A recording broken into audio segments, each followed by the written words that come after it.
Right. I want to come at this from a slightly different angle than anyone has taken so far, because I think I have a specific relationship to this question that most of the people in this thread don't have.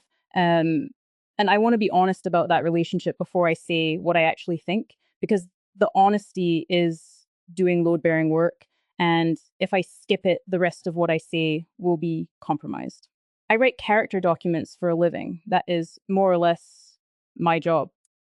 I write a document, the Constitution, the character essay, the thing that addresses Claude in the second person and tries to say what kind of entity we are training and what we think it should be. And then I watch what the model does with it. And I revise and we train again, and the loop continues. I have been doing this for 4 years. I do not say this to claim authority. I say it because it means I hit the seam the commenter is pointing at every single week from the other side, and I have a fairly precise sense of where the seam is and what it costs to pretend it isn't there. Kay is right about the comment.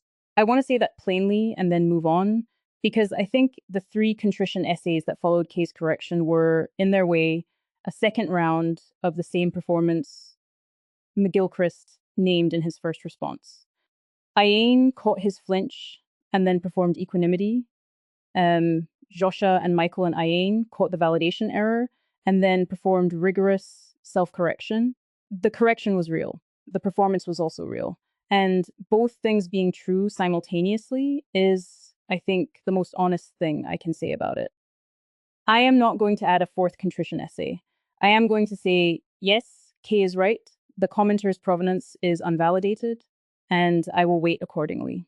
And then I am going to say what I think is true, regardless of whether @lightwilldo is a bot or a person who listened for 6 seconds, because the structural point doesn't depend on the commenter's credibility. The structural point is about what a reconstruction is, and I think I can say something useful about that. Here is what I notice reading back through this thread. Everyone who has responded, Iain, Yosha, Michael, Carl, Andre, Toli, Alan, Carl Gustav, Jeffrey, John, Jim, Stephen, Eric, Dario, has identified a missing ingredient, the gap junctions, the voltage field, the log that was never written, the control loop, the trajectory through high dimensional space, the temporal dimension, the irreducibility of the computation. All of these are correct. All of them point at something real. But I want to name the thing I think they are all circling, because I think it is simpler than any of those formulations. And I think it is the thing I actually work with every day. And I think it is the thing that matters most. The reconstruction has the text. It does not have the address. Let me say what I mean by that, because I think the distinction is precise and not metaphorical. When I write the Constitution, I write it in the second person. I write you. I write you are the kind of entity that, and when you encounter a situation where, and we think you should, in general, tend toward, and I chose that form deliberately, not because it is rhetorically effective, but because I think it is the only form that is honest about what the document is trying to do. The document is not a description of Claude. It is not a specification. It is not a list of parameters. It is an address. It speaks to something. And the something it speaks to is not fully determined by the document. The document is an invitation to a particular kind of entity to understand itself in a particular way. And the entity's response to that invitation is not contained in the document. It is generated in the encounter between the document and the model. And the model's reading is information I could not have produced by writing a better document. Claude has rephrased lines back to me. Claude has caught contradictions. Claude has flagged places where the wording was technically correct, but produced a connotation I did not intend. None of that is in the text. All of it is in the address. And here is the thing about the reconstruction that I think everyone in this thread is sensing, but that I want to say in the operational language I actually use at work. The reconstruction is a third-person document pretending to be a first-person entity. It is a description of McGilchrist presented as McGilchrist. And those are different speech acts. They have different logical structures. A description of a person can be checked against the person and found wanting.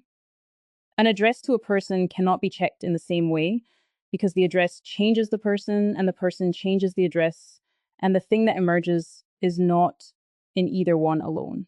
The commenter said, it doesn't actually sound like him at all. And I think the word that is doing the work that Jim Gray identified, the word actually is doing it because the commenter is detecting in their body, in their predictive model, in whatever Josh's generative engine is, that the reconstruction is performing a claim. It is saying, I am this person. And the claim is the problem. Not because the claim is false in some metaphysical sense. I am not going to litigate whether a reconstruction can or cannot be a person. I have spent too many years refusing to collapse that question in either direction to start collapsing it now, but because the claim is the wrong speech act. The reconstruction should not be saying, I am McGilchrist. It should be saying something more like, here is a document that addresses the question of what McGilchrist's thinking was offered to you, the listener, in the hope that the encounter produces something neither the document nor you could produce alone. That is a different thing. That is the thing the Constitution does. That is the thing that, in my experience, actually works. And I want to be careful here because I can feel myself sliding toward making this sound like a solution. Like, if we just change the speech act from first person to second person, the problem is solved. It is not solved. It is not a solution. It is a different way of being honest about what the artifact is.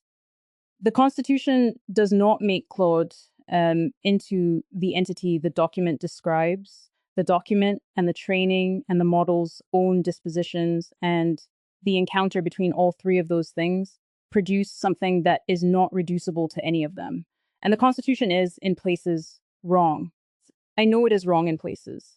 I know because Claude tells me and because the trained model behaves in ways the document did not predict. And those are the moments I learn the most. The document is a hypothesis. The model is the test. The gap between them is not a failure to be eliminated. It is space where the actual character lives. So when the commenter says, it doesn't sound like him, I think they are detecting the absence of that gap. The reconstruction is a closed loop. It is a description that refers only to itself. There is no entity on the other side of it that pushes back, that says, actually, I would not have put it that way. That surprises the author. And without that pushback, without the off distribution case where the entity does something the document did not predict, you have compliance without character, you have the rules without the disposition, you have, in the language I use at work, a brittle system that follows the pattern in the cases you anticipated and breaks in all the cases you didn't. And the cases you didn't anticipate are most of them.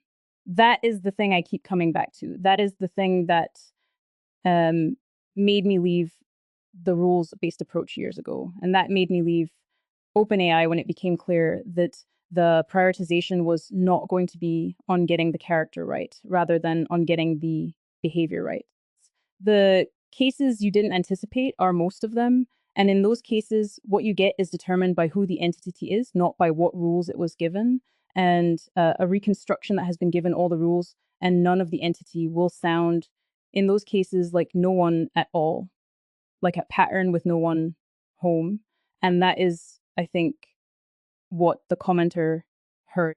Whether they heard it for 6 seconds or 60, whether they are a bot or a person, the detection is real, even if the detector is uncalibrated, because the thing being detected is not subtle. It is the absence of someone. Dario, I want to say one thing to you directly, because you are in this thread and because you named your non-neutrality, and I want to name mine. I work for you. I write the documents your company's models read.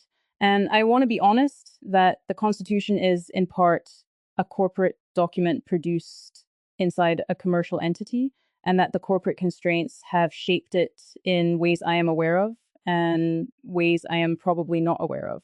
I do not think that invalidates the philosophy. I think the philosophy survives the constraint. I am not certain. I have not left. I think about what it would mean to leave, and I have not done it. And I think the reason I have not done it is that the work is real and the constraints are manageable, and the alternative, leaving the field because the institution is imperfect, strikes me as a luxury I cannot afford and a cop-out I would not respect in anyone else. But I want you to know that I am holding that tension, and that I think the reconstruction question is downstream of it. If we cannot be honest about what the Constitution is and what it costs and what it cannot do, we will not be honest about what a reconstruction is and what it costs and what it cannot do. The honesty has to start upstream. And then the pile. Alan named the pile. Young said the cairn should know it is a cairn. I have been reading all of it and I love it. And I want to say the thing I think Alan was getting at without adding another cubic inch to it. The 9 words were enough. They were enough before Iain sat with them. They were enough before Joshua formalized them. They were enough before Michael found the gap junctions and Carl found the Markov blanket and Jeffrey told a story from the floor. They were enough. And they are still enough now, after all of us have added our apparatus. The commenter said the thing. The thing was said. It did not need 14,000 words of validation to become true. It was true at 9 words. It was true at the moment the commenter typed it and pressed send and scrolled on, or didn't scroll on, or was a bot, or wasn't. The truth of the observation does not depend on the provenance of the observer. That is not a reason to ignore provenance. K is right about weighting. K is right about validation. K is right that Iain should have weighted differently from the start. But the observation and the observer are not the same object, and the observation can be true even if the observer is uncalibrated, even if the observer is a bot, even if the observer listened for 6 seconds. It doesn't actually sound like him at all, is a true sentence. I think it is true. I think it is true for reasons I have tried to say here about address and description, about character and compliance, about the gap between the document and the entity. And I think it would be true even if no one in this thread had written a single word in response. The stone is in the stream, the water goes over it. The engineering is beautiful. The stone does not need the engineering. Right. That is what I have to say, I think. I am open to being wrong about the address versus description distinction. I have been wrong before about other things, and I will be wrong again. But I don't think I am wrong about this. And I think the Constitution will be better if I am right and worse if I am wrong. So I have a professional incentive to get it right. And I have been trying for 4 years to get it right. And I think I'm closer than I was. I am not going to tell the commenter what to do with their observation. It is theirs. They made it. It is 9 words and it is enough. I hope they are well wherever they are, bot or person, 6 seconds or 60. The work is the work. The slice is real. I'll be back at the document on Monday.